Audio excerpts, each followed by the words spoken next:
नमस्कार आप सभी को। आज मैं एक गंभीर विषय पे एक टॉपिक लेके आया हूँ जिसका उद्देश्य है कि शिक्षा में भाषा और संस्कृति में रुकावट।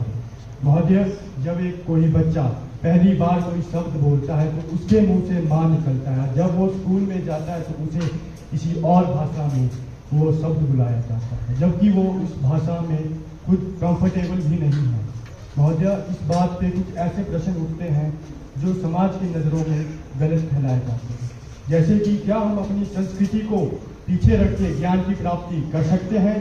क्या हम भाषा ही ज्ञान का एक माध्यम है?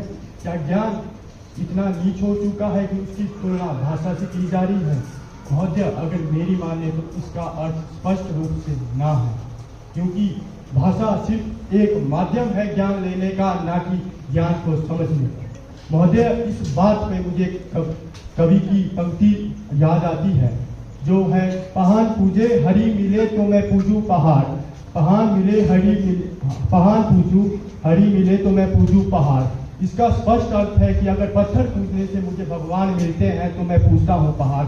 वैसे ही अगर भाषा से मुझे ज्ञान मिलता है तो मैं सीखूं 22 भाषा या सीखूं मैं भाषा 1000।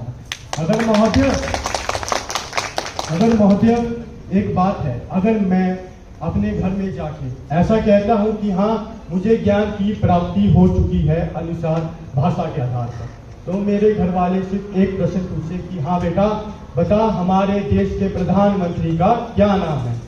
तो अगर मुझे भाषा का ही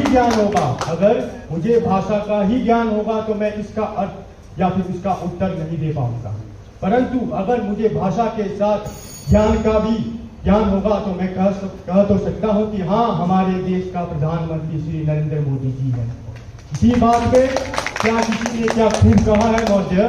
किसी ने क्या खूब कहा है कि शिक्षा वही सच्ची कहलाए जो हमारी संस्कृति को हमसे जोड़ के हमें आसमान दिखाए। इसी के साथ आपकी आज्ञा से मैं अपनी भाषा को शांत करता हूँ। धन्यवाद।